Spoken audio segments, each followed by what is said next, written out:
नमस्कार साथियों। सबसे पहले आप सभी को सूचित कर दूं कि आज से आप सभी की जूलॉजी की क्लासेस स्टार्ट हो चुकी हैं। तो जूलॉजी की क्लासेस में आपको पता है आपका सेमेस्टर सिस्टम लागू हो चुका है। तो सेमेस्टर सिस्टम में आपको पता है फर्स्ट सेमेस्टर और सेकंड सेमेस्टर के अनुसार आपके एग्ज़ाम होंगे। तो आज हम आपको जूलॉजी की वो क्लासेस प्रोवाइड करवाएंगे इसी चैनल पे, इसी ऐप पे। और जो जूलॉजी का है सिलेबस हमने पहले भी डाल दिया है कि और इसी वीडियो के नीचे डिस्क्रिप्शन में आपको जूलॉजी का सिलेबस मिल जाएगा। तो सबसे पहले मैं आपको बताना चाहता हूँ कि जो है सेक्शन वाइज है ये। जैसे फर्स्ट सेमेस्टर का है आपका एग्ज़ाम होगा जूलॉजी का, तो 4 सेक्शनों में डिवाइड किया गया है इसमें। Section A, section B, section C, section D. Section A में बात करेंगे हम लोअर इन्वर्टिब्रेट्स की, सेक्शन बी में हम बात करेंगे हायर इन्वर्टिब्रेट्स की, और सेक्शन डी में सी में बात करेंगे हम लोअर वर्टिब्रेट्स की, और सेक्शन डी में बात करेंगे हम हायर वर्टिब्रेट्स की।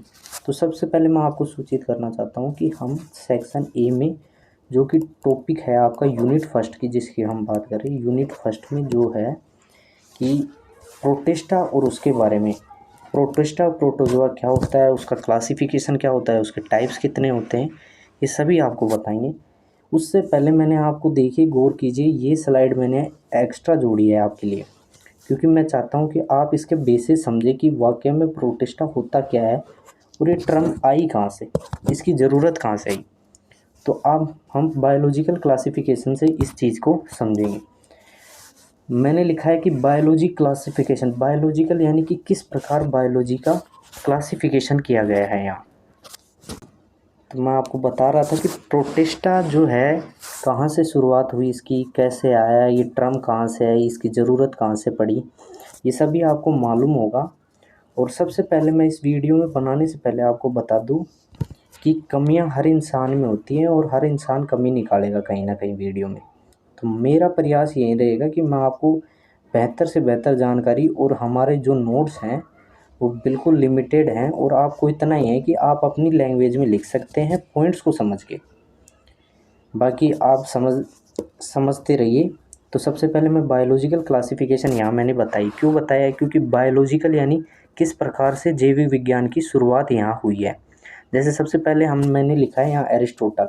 एरिस्टोटल क्यों लिखा है, क्योंकि एरिस्टोटल ही वो व्यक्ति हैं जिन्होंने सबसे पहले क्लासीफाई किया था किस चीज़ को, प्लांट्स के बारे में और एनिमल्स के बारे में। एरिस्टोटल ये नहीं जानते थे कि किस प्रकार मैं इस चीज़ को एक्सप्लेन करूँ, लेकिन उन्होंने बताया, प्लांट्स को 3 प्रकार से उन्होंने बांट दिया कि पौधे हैं, पौधे बड़े पेड़ों में जैसे ट्री हो गए, सर्ब्स छोटे हो गए, हर्ब्स यानी झाड़ी प्रकार के जो भी हैं, घास फूस। इनका जो बांटने का एक तरीके से मैं कह सकता हूँ क्लासीफाई करने का जो तरीका था वो मॉर्फोलॉजिकल बेसिस पे था। मॉर्फोलॉजिकल बेसिस यानी कि अपन ने देखा कि हाँ ये बड़ा पेड़ है, ये छोटा पेड़ है, मैं इसको डिफाइन कर देता हूँ। फिर हम बात करते हैं, उन्होंने एनिमल्स को भी इसी प्रकार, जैसे एनिमल्स है, जैसे उन्होंने रेड ब्लड और ना ब्लड, यानी एक तरीके से उनके पास, जिसके पास खून जो लाल होता था उनको एक पार्ट में डिवाइड कर दिया, और जिनका खून लाल नहीं होता था उनको एक पार्ट में डिवाइड कर दिया। इस प्रकार उन्होंने एनिमल्स को डिवाइड कर दिया। यानी हम कह सकते हैं कि उन्होंने एक तरीके से क्लासिफिकेशन की स्टार्टिंग की है, हालांकि उन्होंने इतना कोई उनका महत्वपूर्ण योगदान नहीं रहा। जैसे हम मॉर्फोलॉजिकल बेसिस पे खाली देख के नहीं बता सकते कि ये ऐसा जानवर है, ये ऐसा जानवर है। फिर इनके बाद में आए लीनियस साहब। लीनियस ने क्या बताया, लीनियस ने बताया कि क्लासिफिकेशन को उन्होंने 2 किंगडम के बेसिस पे डिवाइड किया। 2 किंगडम कौन कौन से थे, एक प्लांटी था और एक एनिमलिया, यानी पौधे और एनिमलिया। बेसिस तो वो ही था उनका लेकिन उन्होंने इस प्रकार समझाया कि उन्होंने एक तरीके से कह सकते हैं कि उनका क्लासिफिकेशन भी फेल हो गया। क्यों फेल हो गया, क्योंकि उनके क्लासिफिकेशन के बाद में हम ये नहीं पता कर सकते थे कि जो, जैसे कौन यूनिसेलुलर ऑर्गेनिज्म है, कौन मल्टीसेलुलर ऑर्गेनिज्म है, कौन फोटोसिंथेटिक है, कौन नॉन फोटोसिंथेटिक है, इस तरह हम उन्हें डिफाइन नहीं कर सकते थे। तो इसी वजह से उनका क्लासिफिकेशन भी हम कह सकते हैं फेल हो गया था, क्योंकि उन्होंने बताया नहीं कि न्यूट्रिशन बेसिस क्या था, उनके रहने का आवास का क्या था, रिप्रोडक्शन कैसे करते थे, या फिर वो इवोल्यूशनरी डेवलपमेंट कैसे हुआ उनका। फिर हम बात करते हैं विक्टर साहब आए। Victor, R.H. विक्टर सब ने सुना होगा। 1969 जो है इन्होंने क्लासीफाई किया था। एक तरीके से हम रफली इनको समझा रहे हैं ताकि आपको जो मेन चीज़ है वहाँ तक ले जाएं, लेकिन थोड़ी सी हिस्ट्री बता के कि वाकई में हुआ क्या था। तो 5 किंगडम क्लासिफिकेशन जो हम कह सकते हैं वो विटेकर साहब ने आए और उन्होंने एक्सप्लेन किया। उन्होंने बताया कि 5 किंगडम क्लासिफिकेशन 5 किंगडम दे दिए उन्होंने, Monera, protista, fungi, Plantae and Animalia. तो हम बात कर लें मोनेरा के बेसिस पे उन्होंने सारे जो हैं लोअर इन्वर्टिब्रेट्स, जैसे हम कह सकते हैं एक तरीके से मोनेरा में सब कुछ बैक्टीरिया के बारे में डिफाइन किया गया, और प्रोटिस्टा में एक तरीके से अब ये टर्म आ गई प्रोटिस्टा। तो हम कह सकते हैं प्रोटिस्टा एक कनेक्टिव लिंक है किसके बीच में, एनिमल्स और प्लांट के बीच में। जो चीज़ किसी में नहीं रखी जाती थी वो एक तरीके से प्रोटिस्टा में रखी जाती थी।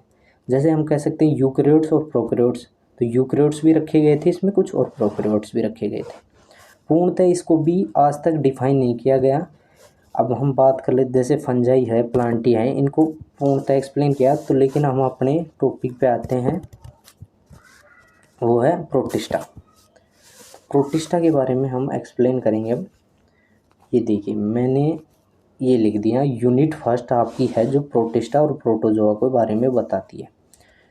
तो सबसे पहले मैं आपको बता दूं प्रोटिस्टा यानी कि जिसमें सारे सिंगल सेल यूकैरियोट्स आए हैं। जो जितने भी सिंगल सेल यूकैरियोट्स हैं वो सब प्रोटिस्टा में रखे गए हैं। और हमने जैसे कि अभी बताया आपको कि प्रोटिस्टा एक कनेक्टिंग लिंक है between plant and animal and fungi. एक तरीके से कनेक्टिंग लिंक क्यों कहा गया है कि मैं वही बात कहूँगा कि जैसे जिस प्रकार से किसी भी चीज़ के बारे में पूर्णतः डिफाइन नहीं किया गया है कि क्या चीज़ क्या है। जैसे हम बात करते हैं members of protista are primary aquatic, यानी कि सबसे पहले हम बता दें कि जो प्रोटिस्टा है उसके जितने भी मेंबर्स हैं वो पहले ही शुरुआती में हम बता सकते हैं कि एक्वाटिक है, पूर्णतः जल में रहने वाले। जैसे प्रोटिस्टा है, protista contains cell wall defined nucleus, यानी कि वेल डिफाइंड न्यूक्लियस। प्रोटिस्टा में सबसे पहले देखा गया कि पूर्णतः न्यूक्लियस बना हुआ है, और अदर मेम्ब्रेन्स भी, मतलब जो भी है ऑर्गेनल्स हैं जितने भी हैं वो सब डेवलपमेंट बढ़िया से पाया गया। सम फ्लैजिला, मतलब कुछ प्रोटिस्टा में पाया गया कि कुछ के पास फ्लैजिला भी है और कुछ के पास सीलिया भी है। ये हिंदी वालों के लिए हिंदी अर्थ मैंने लिख रखा है, कसाबिक और पक्षाबिक। प्रोटिस्टा रिप्रोड्यूस एसेक्सुअली, आप सभी जानते हैं प्रोटिस्टा है जो रिप्रोड्यूस करता है एसेक्सुअली, एलिंगिक एंड सेक्सुअली लैंगिक by the process of involving cell fusion. विलय के दौरान जाइगोट फॉर्मेशन करता है, वो युग्म का निर्माण करता है और इसी प्रकार वो रिप्रोडक्शन करता है। अब हम बात कर ले types and classification of protista, यानी कि प्रोटिस्टा को किस क्लासिफिकेशन या कौन कौन से क्लासिफिकेशन में या टाइप्स क्या क्या होते हैं प्रोटिस्टा को, उनके बारे में बताया।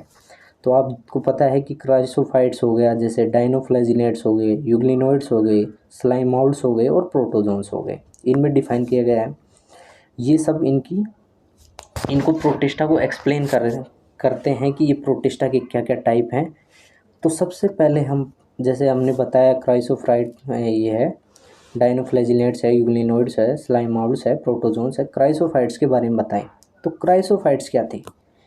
Chrysophytes are a group of microscopic protista that include diatoms, golden algae, desmids। ये एग्जाम्पल है, यानी कि ये इतने माइक्रोस्कोपिक प्रोटिस्टास हैं जो बहुत ही छोटे लेवल पे हमें देखने को मिलते हैं। ये समुद्र मेनली जो हम कह सकते हैं ये they are found in both, ये दोनों जगह पाए जाते हैं। पानी में तो आपको पहले ही मैंने बता दिया था कि दे आर प्राइमली एक्वाटिक, यानी सब ये सिर्फ पानी में पाए जाते थे।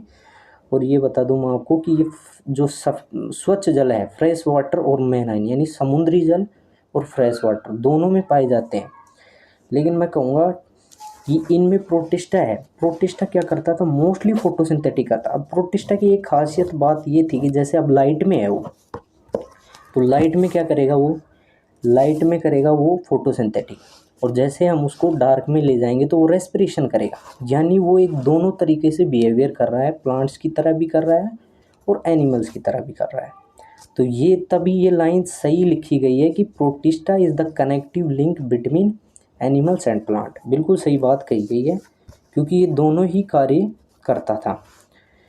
ये देखिए दे आर माइक्रोस्कोपिक, बहुत ही छोटे लेवल पे जब हमें कह सकते हैं, एंड फ्लोट पैसिवली, यानी कि एक तरीके से अपने आप, जैसे पानी जिस बहाव में बह रहा है ना, देखिए ये टर्म भी यूज किए गए हैं यहाँ, प्लैंकटन। प्लैंकटन का मतलब होता है जैसे जिस दिशा में पानी जा रहा है, ये देखिए microscopic and float passively in water currents, यानी प्लैंकटन्स। जिस प्रकार पानी जिस दिशा में बह रहा है उसी दिशा में ये तैरते रहते हैं। माइक्रोस्कोपिक लेवल पे हैं तो बहुत ही छोटे से हैं, और जिस हिसाब से जैसे पानी की धारा जिस साइड जा रही है उस साइड ही बहेंगे। अब हमने एक्सप्लेन किया था आपको, दो चीज़ यहाँ बताई थी, देखिए कि क्राइसोफाइट्स को दो ग्रुप में, एक तरीके से मैं कह सकता हूँ कि दो ग्रुप ही हैं यहाँ, डायएटम्स और डेस्मिड्स।